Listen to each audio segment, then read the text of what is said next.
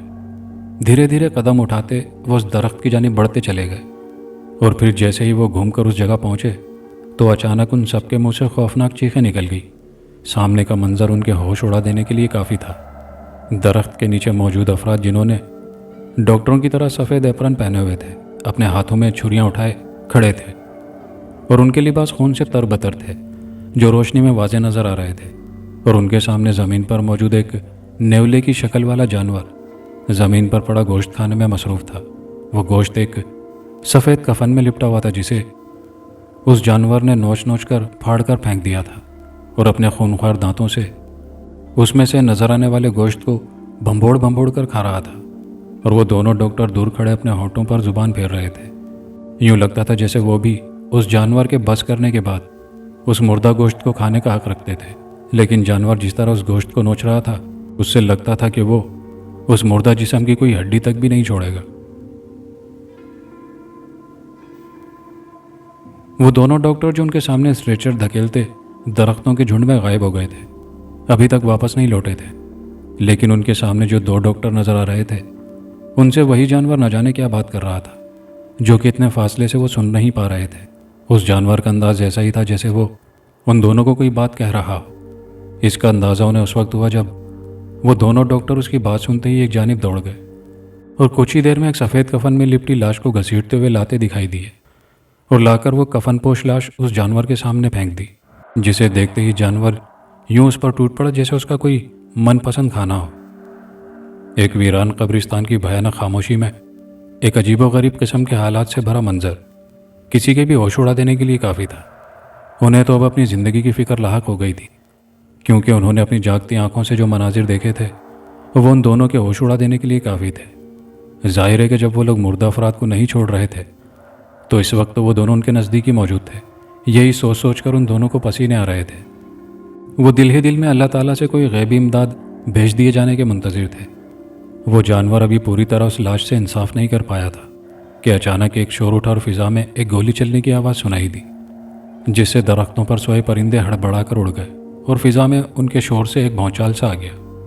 ابھی گولی کی آواز کی بازگشت ختم بھی نہیں ہوئی تھی کہ بہت سے افراد ہاتھوں میں لاٹھیاں اور ٹارچیں لہراتے نمودار ہوئے، اور یہ دیکھنے میں انہیں قطعی کوئی غلطی نہیں لگی کہ ان میں ریحان کو اپنے والد کی جھلک بھی دکھائی دی، اور گاؤں کے نمبردار کو بھی اس نے دیکھ لیا، جس کے ہاتھ میں ایک بندوق تھی، اور اس میں سے ابھی تک دھواں نکل رہا تھا۔ غالباً کچھ دیر پہلے گولی کی جو آواز سنائی دی تھی وہ اسی بندوق سے داغی گئی تھی۔ جیسے ہی وہ سب لوگ درخت کی طرف بڑھے تو انہوں نے دیکھا کہ گولی کی آواز کے ساتھ ہی وہ دونوں ڈاکٹر ہوا میں ہی تحلیل ہو گئے، لیکن وہ جانور دوڑتا ہوا جس طرف سے نمودار ہوا تھا وہیں بھاگ گیا۔ سمجھ میں نہ آنے والا ماجرا تھا کہ وہ جانور کیا تھا، اور یہ دونوں ڈاکٹر اگر انسان تھے تو فضا میں تحلیل کیسے ہو سکتے تھے؟ یہ بات ان کے لیے ایک معمہ تھی، لیکن فی الحال اس بحث میں پڑنے کی بجائے انہوں نے مزید وقت ضائع کیے بغیر ان کی طرف دوڑ لگا دی، اور ساتھ ساتھ وہ ان لوگوں کو اپنی موجودگی کا احساس دلانے کے لیے آوازیں بھی لگاتے ہوئے دوڑے جا رہے تھے، اس لیے کہ کہیں گھبرا کر وہ لوگ انہیں بھی گولی کا نشانہ نہ بنا دیں۔ ان کا یہ اقدام کامیاب رہا اور انہوں نے یوں انہیں اپنی طرف بھاگتے دیکھ لیا تھا، اور ان کے نزدیک پہنچتے ہی وہ دونوں لہرا کر گرے اور بے ہوش ہو گئے۔ یہ انسانی فطرت ہے کہ جب کسی غیر محفوظ انسان کو اپنے محفوظ ہونے کا احساس ہو جائے تو اس پر ایسی کیفیت طاری ہو جاتی ہے، ورنہ جس قسم کے حالات میں وہ دونوں اپنی زندہ آنکھوں سے پچھلے چند گھنٹوں سے دیکھ رہے تھے، ان حالات میں بھی وہ دونوں بے ہوش نہیں ہوئے تھے، لیکن اپنوں میں پہنچتے ہی یہ اس کیفیت کا شکار ہو کر ان لوگوں کے سامنے ڈھیر ہو گئے تھے۔ نمبردار اس کے ساتھیوں کی وہ منظر دیکھ کر ایسی حالت ہو گئی تھی جیسے کاٹو تو لہو نہیں۔ کچھ دیر تک وہ یوں ہی سکتے کسی کیفیت میں مبتلا رہے، لیکن پھر کسی پرندے کے چیخنے پر انہیں جیسے ہوش آ گیا، اور جب ان کے لاشعور نے انہیں حقیقت سے روشناس کرایا تو نمبردار نے جلدی سے بندوق کا رخ اس جانور کی طرف کر کے ٹریگر دبا دیا۔ ایک دھماکہ ہوا اور فضا میں درختوں سے اڑنے والے پرندوں کا شور کانوں کے پردے پھاڑنے لگا۔ دھماکے سے سامنے کے درخت کے نیچے کھڑے دونوں ڈاکٹر اچانک فضا میں یوں تحلیل ہو گئے جیسے کبھی ان کا وجود ہی نہ رہا ہو، لیکن وہ جانور بھی آدھا کھایا گیا انسانی جسم چھوڑ کر درختوں کے ایک جھنڈ کی جانب بھاگ گیا۔ وہ حیرت سے کھڑے یہ سب تماشا ہی دیکھ رہے تھے کہ سامنے سے دو افراد شور مچاتے بھاگتے ہوئے اپنی جانب آتے دکھائی دیے۔ پھر انہیں پہچاننے میں لمحہ بھر دیر نہیں لگی کہ ان میں سے ایک ریحان اور دوسرا کوئی اور تھا۔ وہ دونوں بھاگتے شور مچاتے ان کے نزدیک آن پہنچ کر زمین پر یوں گر گئے جیسے کوئی آٹے کی بوریاں لا کر پھینکتا ہے۔ رحمت کے بتانے پر کہ دوسرا چودھری مشتاق کا بیٹا قاسم جو شہر سے ریحان کو گاؤں چھوڑنے کے لیے نکلا تھا، ان سب نے جلدی سے ان دونوں کو چند نوجوانوں کے کندھوں پر لادا اور واپس گاؤں کی طرف بڑھنے لگے۔ قبرستان سے نکلتے وقت تقریباً 12:30 بج چکے تھے، اور وہ جلد از جلد گاؤں پہنچ کر حکیم صاحب سے ان لوگوں کے لیے کوئی دوا لینا چاہتے تھے۔ جلدی وہ گاؤں جانے والے راستے پر پہنچ گئے۔ وہیں سے نمبردار نے دونوں جوانوں کو حکیم صاحب کو لے کر اس کے ڈیرے پر پہنچنے کا کہا، اور خود وہ سب کو لے کر اپنے گھر کی جانب بڑھ گیا۔ گھر پہنچ کر اس نے گھر کے دروازے کے ساتھ ایک اور کمرے کا دروازہ اندر سے کھولا اور ان سب کو اندر آنے کے لیے کہا۔ یہ ایک بڑا سا کمرہ تھا جس میں کچھ کرسیاں اور چارپائیاں موجود تھیں جن پر سلیقے سے بستر بچھے ہوئے تھے۔ نمبردار نے ان نوجوانوں کو جنہوں نے ان دونوں کو اپنے کندھوں پر اٹھایا ہوا تھا ان چارپائیوں پر لٹانے کے لیے کہا۔ یہ سنتے ہی انہوں نے جلدی سے ان دونوں کو چارپائیوں پر لٹا دیا۔ کچھ ہی دیر میں گاؤں کا حکیم بابا دین محمد کمرے میں داخل ہوا، اور اس کے ساتھ وہ دونوں نوجوان بھی تھے جو اسے لے کر آئے تھے۔ حکیم کمرے میں داخل ہوتے ہی تیزی سے سامنے لیٹے ریحان اور قاسم کی جانب بڑھا۔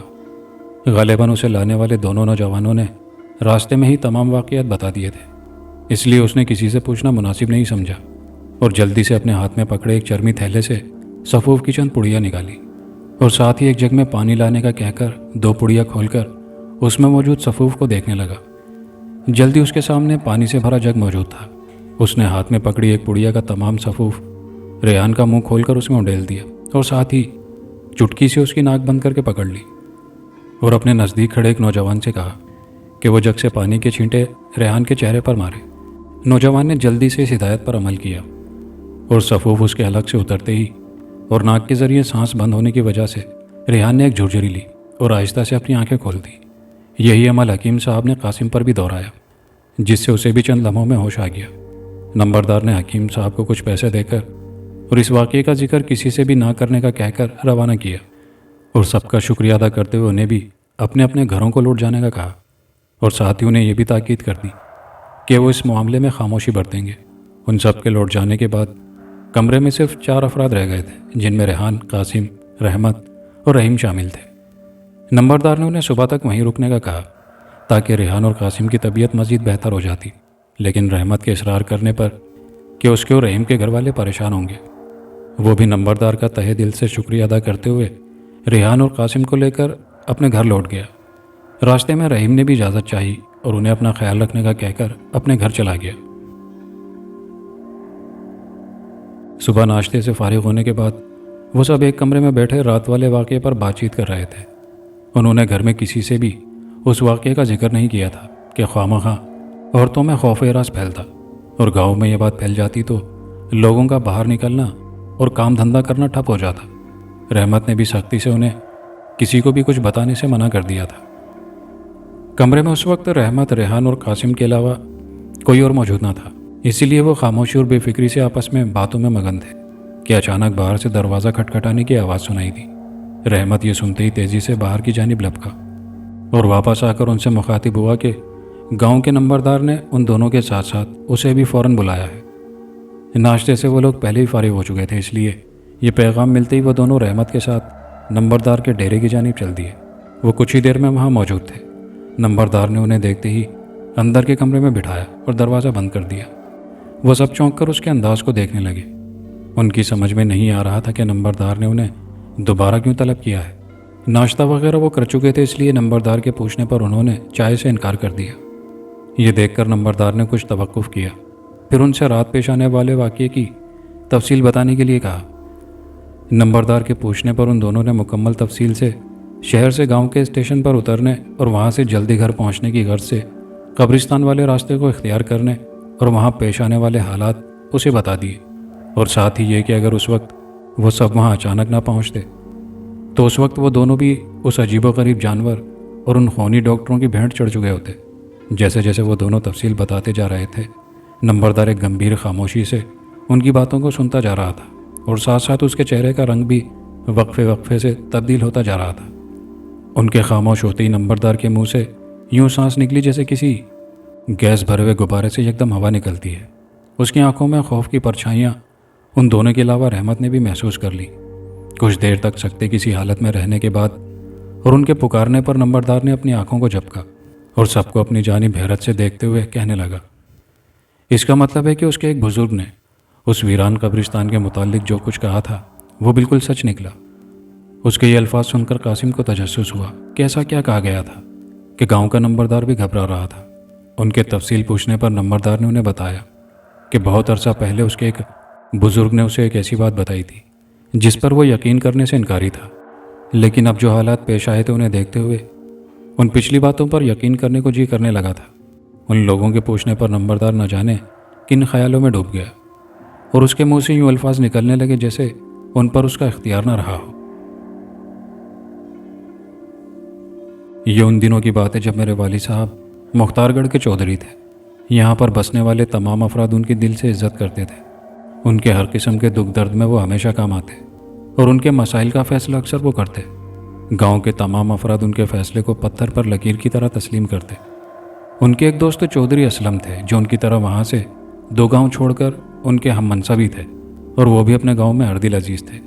ان کا ایک بیٹا اپنے گاؤں کے اسکول سے تعلیم حاصل کر کے شہر کے کالج میں چلا گیا۔ وہاں سے اچھی تعلیم حاصل کر کے وہیں ایک میڈیکل کالج میں داخلہ لے لیا۔ اسے ایک اچھا ڈاکٹر بننے کا جنون کی حد تک شوق تھا۔ وہ ڈاکٹر بن کر اپنے گاؤں میں ہی ایک اسپتال بنا کر وہاں کے لوگوں کا علاج معالجہ کرنے کا ارادہ رکھتا تھا۔ FSC میں اچھے نمبروں کی بدولت اسے شہر کے ایک میڈیکل کالج میں بآسانی داخلہ مل گیا، اور وہ شوق سے اپنی تعلیم میں مگن ہو گیا۔ کچھ دنوں کے بعد وہ اکثر گاؤں کا چکر لگاتا اور اپنے ماں باپ کے ساتھ ساتھ وہاں کے لوگوں کو بھی مل جاتا۔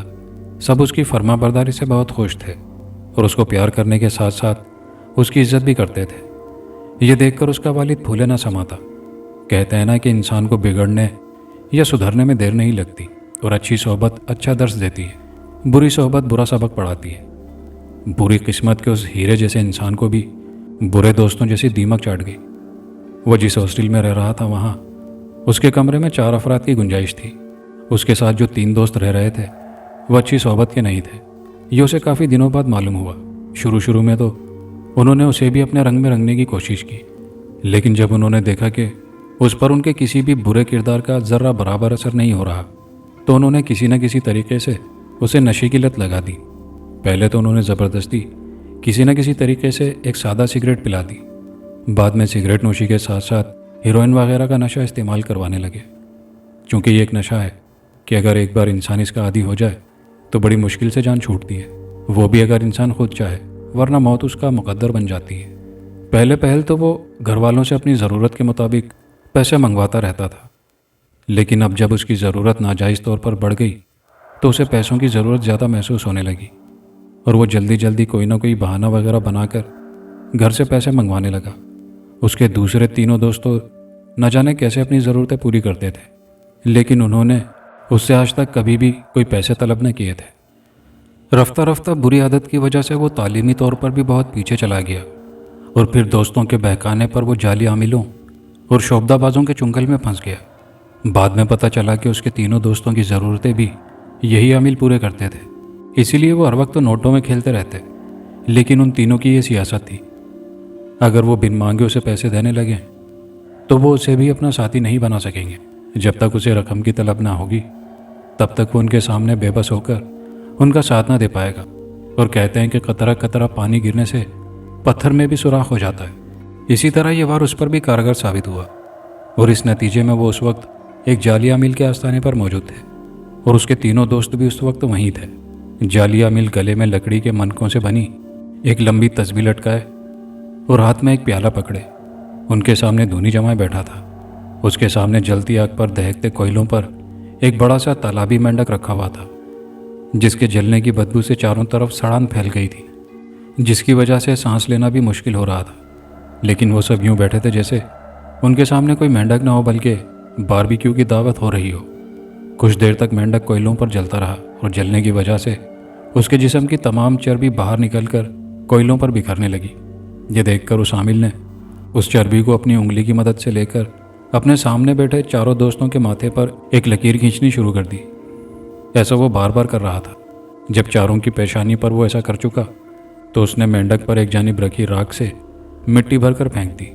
اس کام کے بعد وہ ان سے مخاطب ہوا، دیکھو اگر تم لوگوں نے اپنی خواہشات کو پورا ہوتے دیکھنا ہے تو میری کہی ہوئی ہر بات پر عمل کرنا ہوگا، کیونکہ اس کے لیے پہلی شرط یہی ہے کہ معمول کا عامل کی باتوں پر چپ چاپ عمل کرنا ہوتا ہے۔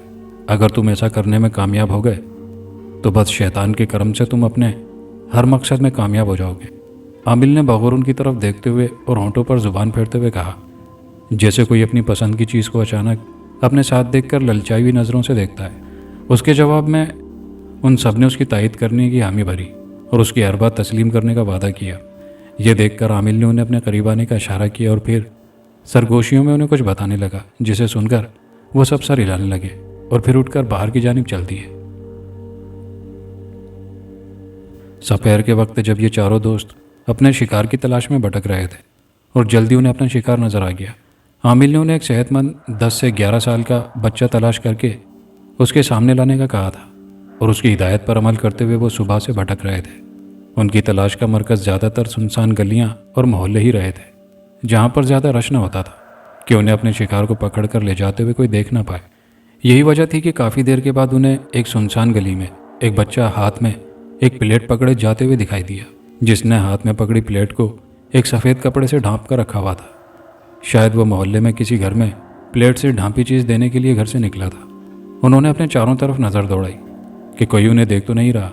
پھر اچھی طرح تسلی کرنے کے بعد انہوں نے ایک دوسرے کو اشارہ کیا، اور ان میں سے ایک لڑکے نے اپنی جیب سے ایک چھوٹی سی شیشی نکال کر جیب میں رکھا رومال نکالا۔ اس شیشی میں سے کچھ دوا اس پر لگائی، شاید وہ کوئی بے ہوشی کی دوا تھی، جس کے لگاتے ہی اس نے جلدی سے سامنے سے گزرتے بچے کی ناک پر رکھ کر اس کا منہ زور سے دبا دیا۔ بچہ شاید اس کے لیے تیار نہ تھا۔ یوں اچانک ناک پر رومال رکھتے ہی اس کے ہاتھ سے پلیٹ نیچے زمین پر گر گئی، اور وہ ایک بے جان چوہے کی طرح اس نوجوان کے ہاتھوں میں جھول گیا۔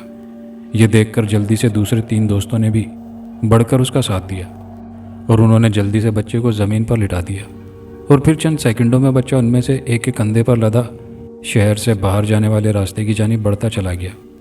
وہ عامل اپنے ٹھکانے پر ہی موجود تھا، جو اطلاع ملتے ہی ان کے سامنے آ گیا۔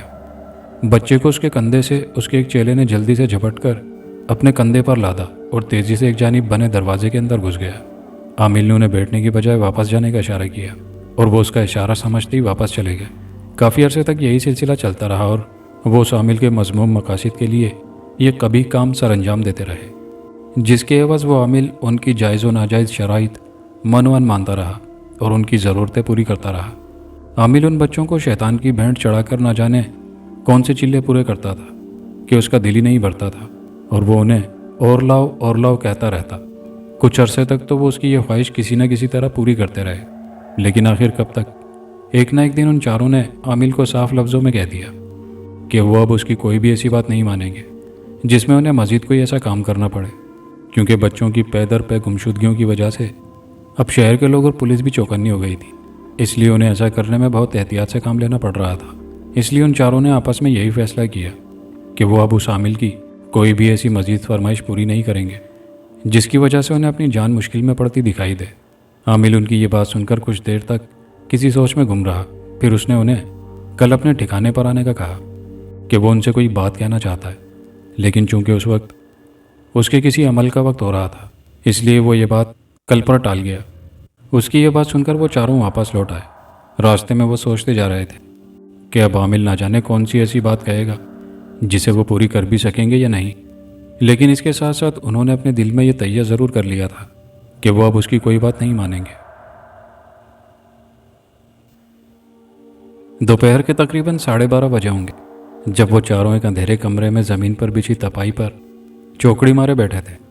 ان کے آگے چنگیر میں کچھ مکئی کے بھنے ہوئے دانے رکھے تھے جنہیں وہ اپنی باتوں کے ساتھ ساتھ کھانے میں مصروف تھے۔ غالباً یہ عامل کی طرف سے ان کے لیے مہمان نوازی کا کوئی انداز رہا ہوگا۔ کمرے کے باہر یوں آوازیں آ رہی تھی جیسے کوئی عورت زور زور سے کسی سے جھگڑ رہی ہو۔ پہلے تو انہوں نے سوچا کہ باہر جا کر دیکھیں کہ کیا معاملہ ہے، لیکن پھر یہ سوچ کر کہ ہمیں اس سے کیا، وہ دوبارہ باتوں میں مصروف ہو گئے۔ تھوڑی دیر کے بعد باہر سے آنے والی آوازیں اچانک خاموش ہو گئی اور کمرے میں عامل داخل ہوا، جس کے ہاتھ میں ایک لکڑی کا پیالہ تھا جس میں کوئی سرخ رنگ کی سیاہی مائل چیز نظر آ رہی تھی۔ اس نے وہ پیالہ لا کر ان چاروں کے درمیان رکھ دیا اور وہ خود بھی چوکڑی مار کر ان کے نزدیک بیٹھ گیا۔ تم چاروں اپنے مقصد میں کامیاب ہو گئے ہو، اس لیے تمہیں سونپا ہوا میرا پچھلا کام اب دوبارہ نہ ہوگا، لیکن اس کے ساتھ ساتھ میرے گرو شیطان نے ایک اور کام تم چاروں کے لیے منتخب کیا ہے، جس کی وجہ سے میں نے تم چاروں کو یہاں بلایا ہے۔ اس کے لیے سب سے پہلے تمہیں اس پیالے سے ایک ایک گھونٹ بھرنا ہوگا۔ اس کے بعد میں تمہیں دوسرا کام بتاؤں گا جس کے کرنے کے بعد تم چاروں امر ہو جاؤ گے اور تم چاروں کی جو بھی خواہش ہوگی وہ ضرور پوری ہوگی۔ یہ کہہ کر اس نے پیالہ زمین سے اٹھا کر ان کے سامنے کر دیا جیسے انہیں پینے کا کہہ رہا ہو۔ پہلے تو وہ چاروں ہچکچاتے ہوئے ایک دوسرے کی جانب دیکھنے لگے کہ جیسے فیصلہ کر رہے ہوں کہ اس پیالے میں سے پہلا گھونٹ کون بھرے گا۔ یہ دیکھ کر عامل نے اپنے سامنے دائیں جانب بیٹھے ایک نوجوان کی طرف وہ پیالہ بڑھا دیا جسے اس نے پکڑ کر ایک گھونٹ بھر لیا۔ خدا کی پناہ وہ سیاہی مائل چیز کچھ اور نہیں بلکہ انسانی خون تھا، لیکن وہ ایک گھونٹ بھر چکا تھا۔ اسے یوں محسوس ہوا جیسے کسی نے اس کے حلق میں جلتے انگارے ڈیل دیے ہوں۔ اس نے جلدی سے وہ پیالہ اپنے ساتھ بیٹھے دوسرے دوست کی طرف بڑھا دیا۔ اس طرح ان سب نے باری باری ایک ایک گھونٹ اپنے حلق سے اتار لیا۔ عامل خاموشی سے بیٹھا انہیں گھونٹ بھرتے دیکھتا رہا، پھر آخری نوجوان کے ہاتھ سے پیالہ لے کر اس میں بچا ہوا باقی خود گھٹاگھٹ پی گیا۔ اس کام سے فارغ ہو کر اس نے انہیں بتایا کہ شیطان نے تاکید کی ہے کہ اب انہیں زندہ بچوں کی بجائے مردہ بچوں کی لاشیں لانا ہوں گی، اور وہ بھی کسی قبرستان سے نہیں بلکہ اسپتالوں کے مردہ خانوں سے، اور جنہیں مرے ہوئے صرف 24 گھنٹوں سے زیادہ نہ ہوئے ہوں۔ اگر وہ کم از کم 10 ایسے بچوں کی لاشیں اسے لا دیں گے تو نہ صرف شیطان کے خاص جیلوں میں ان کا شمار ہوگا بلکہ اس کے ساتھ ساتھ انہیں ایک ایسی قوت حاصل ہو جائے گی جس کی مدد سے وہ اپنی ہر خواہش پوری کر سکیں گے۔ عامل نے کچھ اس طرح سے اپنے جال میں پھنسایا کہ وہ اس کا یہ مکروہ کام کرنے کی حامی بھر بیٹھے۔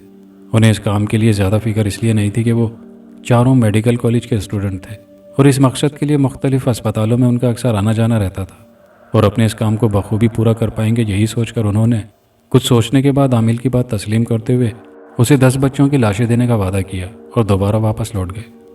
قصہ مختصر، یہ کام بہت عرصے تک جاری رہا۔ اس دوران انہوں نے اس عامل کا کام پورا کر دیا، لیکن اس دوران عامل نے نہ جانے کس طرح انہیں انسانی لاشیں کھانے کی طرف راغب کیا کہ وہ چاروں آدم خوری پر اتر آئے، اور عامل کو دیے جانے والے بچوں کے مردہ جسموں کے کچھ حصے ان کے معدوں میں بھی موجود تھے جنہیں انہوں نے عامل کے کہنے پر لقمہ بنایا تھا۔ شہر میں یہ بات جنگل کی آگ کی طرح پھیلتی چلی گئی کہ اسپتالوں کے مردہ خانوں سے بچوں کی تازہ لاشیں غائب ہونے لگی تھیں، اور اسپتالوں کی انتظامیہ اور پولیس نے مل کر ایک ایسا لائحہ عمل تیار کر لیا تھا کہ جو کوئی بھی ایسا کر رہا تھا وہ اب بچ نہیں پائے گا۔ یہ سب تیاریاں ظاہر ہے انہوں نے بھی سن لی اور دیکھ لی تھی، اس لیے وہ سب بھی بہت محتاط ہو گئے تھے۔ ایک روز انہوں نے فیصلہ کیا کہ کیونکہ اسپتالوں کی شرط صرف عامل نے اپنے کسی عمل کے لیے مخصوص کی تھی، لیکن چونکہ وہ صرف انسانی گوشت کھانے کے رسیا تھے اس لیے انہیں اس سے کوئی غرض نہ تھی کہ مردہ اسپتالوں کے ہو یا قبرستان کے، اس لیے انہوں نے شہر سے کسی گاؤں میں جا کر اپنے اس مذموم کام کو جاری رکھنے کا فیصلہ کیا۔ کالج کی پڑھائی میں وہ چاروں پورے ہی تھے، اس لیے فیل پاس کا انہیں کوئی ڈر نہیں تھا، لیکن گاؤں جانے کا فیصلہ انہوں نے کالج کی چھٹیوں میں کیا۔ اس لیے چھٹیوں کے فوراً اعلان کے بعد انہوں نے سب سے پہلے راشد کے گاؤں جانے کا فیصلہ کیا تاکہ چھٹیوں میں وہ اس کے گاؤں کے ساتھ ساتھ مختار گڑھ کے ایک ویران قبرستان میں بھی اپنا مذموم کام جاری رکھ سکیں۔ اس فیصلے میں راشد نے انہیں خود دعوت دی تھی، اس طرح ان چاروں کو اس کے گھر رکنے میں بھی کوئی مسئلہ نہیں تھا، کیونکہ راشد وہاں کے چودھری اسلم کا بیٹا تھا اور ان کی بڑی سی حویلی میں بہت سے کمرے موجود تھے۔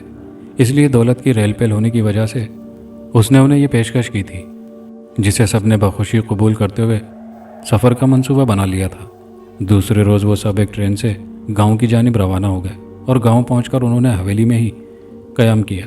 راشد کے والد اور گھر والوں نے ان کو ہاتھوں ہاتھ لیا اور انہیں رہنے کے لیے حویلی کے آخری کونے میں کمرے سیٹ کروا دیے، اور اس وقت وہ راشد کے کمرے میں اکٹھے بیٹھے اپنے آئندہ منصوبے کے بارے میں گفتگو کر رہے تھے۔ یہ رات کے تقریباً 1 بجے کا وقت ہوگا جب حویلی کے پچھلے دروازے سے 4 سائے، جنہوں نے سفید گاؤن پہنے ہوئے تھے، آہستہ آہستہ چلتے گاؤں کے باہر جانے والے راستے پر چل رہے تھے۔ ان کے چلنے سے یوں محسوس ہوتا تھا جیسے وہ راستے سے بخوبی واقف ہوں، لیکن حیرت کی بات یہ تھی کہ اس وقت گاؤں میں کوئی کتا بھی نظر نہیں آ رہا تھا، یا شاید گاؤں کے کتوں کو کسی چور کے آنے کی امید نہ تھی، اس لیے وہ بھی چین کی نیند سو رہے ہوں گے۔ وہ چاروں چلتے چلتے گاؤں کے ویران قبرستان کی جانب بڑھنے والے راستے پر پہنچ گئے اور جھاڑیوں سے بچتے بچاتے سامنے موجود درختوں کی جانب بڑھنے لگے اور جھنڈ کے نزدیک پہنچ کر رک گئے۔ ان چاروں میں سے ایک نوجوان تیزی سے ایک جانب بڑھ گیا اور اپنے ساتھ گاؤں کی واحد ڈسپینسری سے چرایا ہوا ایک بوسیدہ اور پرانا سا اسٹریچر دھکیلتا ہوا لانے لگا، جس پر ایک پرانی سی کدال بھی رکھی تھی۔ یہ کام انہوں نے ڈسپینسری کے بند ہوتے ہی کسی وقت سر انجام دے لیا تھا، اور اس کے لیے انہیں کسی خاص پریشانی کا سامنا نہیں کرنا پڑا تھا، کیونکہ راشد نے گھر سے ایک ٹریکٹر ٹرالی کا بندوبست کر لیا تھا، اور اسے یوں بھی ٹریکٹر ٹرالی چلاتے ہوئے کئی بار گاؤں کے لوگوں نے دیکھا تھا، اس لیے زیادہ غور نہیں کیا، اور وہ چوری شدہ اسٹریچر، 2-3 چھریاں اور کدال ویران قبرستان میں درختوں کے ایک جھنڈ میں پہنچانے میں کامیاب ہو گئے تھے۔ کچھ ہی دیر میں انہوں نے ایک تازہ قبر سے لاش نکال کر اس اسٹریچر پر لٹا دی اور کفن اتار کر اپنے ہاتھوں میں پکڑی چھریوں کی مدد سے اس لاش کے جسم کو ادھیڑنے لگے۔ اس وقت یہ منظر اگر کوئی بہادر شخص بھی اپنی آنکھوں سے دیکھ لیتا تو شاید گھبرا کر وہاں سے رائے فرار اختیار کر لیتا۔ لاش کے بازوؤں، ٹانگوں اور نرم حصوں کو اپنے اپنے معدے میں اتار کر انہوں نے دوبارہ اسٹریچر کو گھسیٹ کر اسی درختوں کے جھنڈ کے اندر لے جا کر چھپا دیا جہاں سے اسے برآمد کیا تھا۔ اس کارروائی میں تقریباً انہیں 3-4 گھنٹے لگ چکے تھے۔ اب رات کے 4 بجنے والے تھے اور انہوں نے جلدی جلدی گاؤں کی جانب قدم بڑھانے شروع کر دیے۔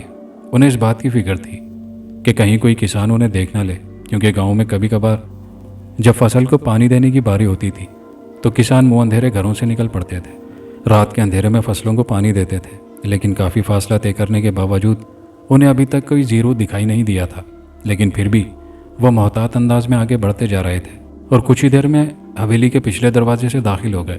حویلی سے نکلتے وقت انہوں نے پچھلے دروازے کو بند کر دیا تھا، اس لیے واپس بھی اسی راستے سے حویلی میں داخل ہو گئے اور کسی کو بھی کانوں کان خبر تک نہ ہوئی، اور وہ سب اپنے کمروں میں گھس گئے۔ کالج کی چھٹیاں اتنی نہیں تھی کہ وہ زیادہ دن گاؤں میں رکتے، اس لیے کچھ دنوں تک انہوں نے گاؤں میں قیام کرنے کے بعد واپسی کا ارادہ کیا، اور ایک دن وہ واپسی کی ٹرین سے شہر روانہ ہو گئے۔ ٹرین فراٹے بھرتے شہر کی جانب رواں دواں تھی۔ لوکل ٹرین ہونے کی وجہ سے اس میں زیادہ رش نہ تھا، صرف وہ لوگ ہی ڈبوں میں نظر آ رہے تھے جو روزانہ گاؤں سے شہر اور شہر سے گاؤں سفر کرتے تھے۔ یہ چاروں بھی اس وقت بوگی میں بیٹھے اپنے آئندہ منصوبوں کے متعلق باتوں میں مصروف تھے۔ گاؤں میں آنے کا تجربہ ان کے نزدیک بہت اچھا رہا تھا اور کسی کو شک بھی نہیں ہوا تھا۔ انہوں نے یہی فیصلہ کیا کہ اسی طرح چھٹیاں گزارنے کے لیے ایک دوسرے گاؤں میں جا کر اپنی خونی ہوس بجھا لیا کریں گے، ورنہ شہر میں تو اس وقت عوام کے ساتھ ساتھ پولیس بھی ایسے افراد کی تلاش میں تھی جو مختلف اسپتالوں کے مردہ خانوں سے لاشیں غائب کر رہے تھے۔ گاڑی اپنی رفتار سے آگے بڑھتی جا رہی تھی کہ اچانک ایک زوردار جھٹکے سے گاڑی کسی چیز سے ٹکرائی اور انہیں یوں محسوس ہوا جیسے انہیں کسی نے پکڑ کر زور سے زمین پر پٹک دیا ہو۔ وہ سب جو آپس میں خوش گپیوں میں مصروف تھے، یوں اچانک دھکا لگنے سے سنبھل نہ پائے اور ایک دوسرے پر گرتے پڑتے بوگی میں لڑکتے چلے گئے۔ اس کے ساتھ ساتھ ان پر دوسرے مسافر بھی اپنے سامان کے ساتھ گرتے چلے گئے اور پھر بے ہوشی ان کا مقدر بن گئی۔ ٹرین ریلوے لائن سے گزرنے والے ایک گائے بھینسوں کے ریوڑ سے اچانک ٹکرا گئی تھی اور اپنا توازن برقرار نہ رکھنے کی وجہ سے ان سب سے جا ٹکرائی، اور ڈگمگاتا ہوا انجن اچانک پٹری سے اتر کر نیچے کھیتوں میں جا گرا، اور اس کے ساتھ ساتھ تیزی سے آگے بڑھتے ڈبے بھی پیدر پہ ایک دوسرے سے ٹکراتے نیچے اتر کر ریلوے لائن پر ڈھیر ہوتے چلے گئے۔ ہر طرف چیخو پکار مچی ہوئی تھی۔ مسافروں میں عورتوں اور بچوں نے آسمان سر پر اٹھا رکھا تھا، کسی کو کسی کی کوئی فکر نہ تھی۔ کچھ لوگ ایسے بھی تھے جو بالکل ٹھیک تھے اور شاید اسی وجہ سے انہیں حالات کو سمجھنے میں زیادہ دیر نہیں لگی تھی۔ اور انہوں نے بھاگ بھاگ کر زخمیوں کی مدد کرنی شروع کر دی۔ وہ سامان کے نیچے مسافروں کو اس کے نیچے سے نکالنے لگے۔ ٹرین کا انجن جس جانب گرا تھا اس طرف تالاب بنا ہوا تھا، جس میں غالباً برسات کا پانی جمع تھا، اس لیے انجن آدھا اس پانی کے تالاب میں ڈوبا ہوا تھا، اور شاید اسی وجہ سے اس میں بیٹھا اس کا ڈرائیور بھی زیادہ چوٹیں کھانے سے محفوظ رہا۔ اپنی مدد آپ کے تحت وہ کسی نہ کسی طرح خود کو سنبھالنے میں کامیاب ہو گیا، اور ہوش بحال ہوتے ہی اس نے انجن میں موجود کسی خودکار آلے کی مدد سے اپنے اگلے اسٹیشن پر اس حادثے کی اطلاع پہنچانی شروع کر دی، اور جلدی اسے اس کا مثبت جواب موصول ہو گیا، اور تقریباً آدھا گھنٹہ گزرا ہوگا کہ انہیں دور سے ایک انجن کی آواز سنائی دی۔ چونکہ اگلے اسٹیشن کا فاصلہ اتنا زیادہ نہیں تھا، اس لیے انہیں زیادہ دیر انتظار نہیں کرنا پڑا۔ انجن اس حادثے کی جگہ آ کر رک گیا۔ اس میں سے کچھ افراد اتر کر حادثے والی جگہ کی جانب دوڑے۔ ڈرائیور ان کے ساتھ ساتھ رہا، وہ انہیں حادثے کے متعلق تفصیل بتاتا جا رہا تھا۔ بہت سے افراد اپنی جانوں سے ہاتھ دھو بیٹھے تھے۔ بچ جانے والے مسافروں کی چیخو پکار سے فضا گونج رہی تھی، ہر طرف خون ہی خون بکھرا ہوا تھا۔ بہت سے ایسے مسافر بھی تھے جو بری طرح ڈبوں میں پھنسے ہوئے تھے، لیکن انہیں نکالنے کی کوئی صورت نظر نہیں آ رہی تھی۔ انجن کے ساتھ آنے والوں نے یہ دیکھ کر شہر کے بڑے اسٹیشن پر رابطہ کیا اور انہیں جلد از جلد طبی امداد بھیجنے کا کہا۔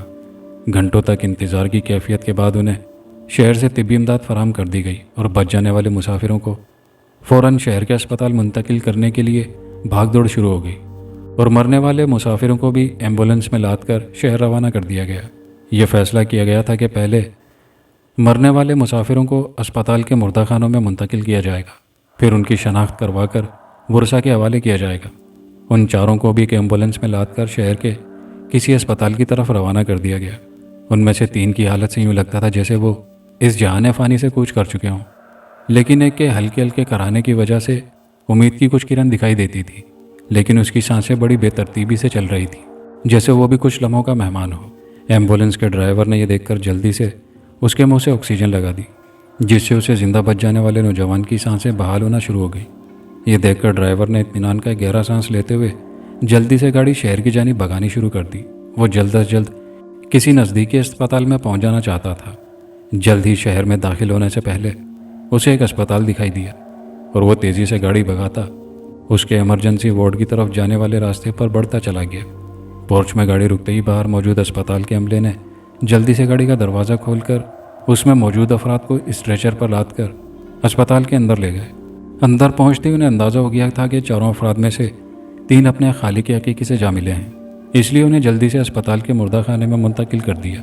لیکن بچ جانے والے نوجوان کو جلدی سے ایمرجنسی وارڈ میں لے جا کر مرہم پٹی کرنے لگے۔ جسم کی کوئی ہڈی وغیرہ نہیں ٹوٹی تھی، لیکن جسمانی چوٹیں اور جسم کے گوشت کا کچھ حصہ کہیں کہیں سے کٹ گیا تھا، جس میں سے خون رس رہا تھا۔ کچھ ہی دیر میں مرہم پٹی وغیرہ کرنے کے بعد اسے وارڈ میں منتقل کر دیا گیا۔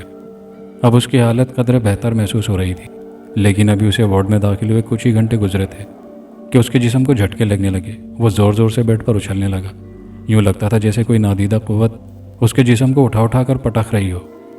اس کی حالت دیکھتے ہی اس کے وارڈ میں دوسرے مریضوں کے لواحقین نے شور مچانا شروع کر دیے، اور کچھ ہی دیر میں وارڈ میں جیسے ایمرجنسی کا سما بن گیا، اور ڈاکٹروں اور نرسوں کی دوڑیں لگ گئیں۔ ان کی سمجھ میں کچھ نہیں آ رہا تھا کہ ایسا کیوں ہو رہا ہے، حالانکہ کچھ گھنٹوں پہلے اس کی حالت خطرے سے باہر تھی۔ اسی لیے انہوں نے اس نوجوان کو انتہائی نگہداشت کے وارڈ سے عام وارڈ میں شفٹ کر دیا تھا۔ تھوڑی دیر میں بڑی مشکل سے اس نوجوان کو انجیکشن دیے گئے، لیکن اس کے باوجود اس کی حالت نہیں سنبھل سکی۔ اس کے تڑپنے سے یوں لگ رہا تھا جیسے کوئی اس کے جسم کو بری طرح توڑ مروڑ رہا ہو، اور اس تکلیف سے اس کے منہ سے بہت بھیانک چیخیں نکل رہی تھی، جن کی وجہ سے پورے اسپتال میں ایک خوف کی سی کیفیت آ رہی تھی۔ وارڈ میں موجود افراد چاروں طرف گھیرا بنائے اس نوجوان کے قریب کھڑے بڑی بے بسی سے اس کی طرف دیکھ رہے تھے۔ ابھی تمام افراد اس کی حالت درست ہونے کے لیے دعائیں مانگ رہے تھے کہ اچانک اس کے جسم میں یوں لکیریں نمودار ہونے لگی، جیسے بارش کے بعد اچانک کڑک دھوپ پڑنے سے کچے مکان چٹکنے لگتے ہیں۔ اس کی یہ حالت دیکھتے ہی لوگ ڈر کر وہاں سے ہٹ گئے اور دور کھڑے ہو کر اس نوجوان کی طرف خوفزدہ نظروں سے دیکھنے لگے۔ 2-3 افراد تیزی سے بھاگتے ہوئے کہیں سے ڈاکٹر کو بلا لائے، لیکن اس کے پہنچنے سے پہلے ہی اس نوجوان کا سارا جسم یوں پھٹنا شروع ہو گیا جیسے کوئی لٹھے کے کپڑے کو کینچی کی مدد کے بغیر ہی پھاڑنے کی کوشش کر رہا ہو۔ نوجوان کے منہ سے سیاہی میل خون نکلنا شروع ہو گیا، اور اچانک اس کے جبڑوں کے دونوں کناروں سے ڈریکولا کے دانتوں کی مانند 2 دانت ہونٹوں سے نکل کر باہر نکل آئے۔ لیکن اب وہ تکلیف کی شدت سے بے ہوش ہو چکا تھا، اور اس کا جسم آہستہ آہستہ پھٹتے ہوئے پوری طرح ادھڑ چکا تھا۔ لوگوں میں خوف و ہراس پھیل چکا تھا۔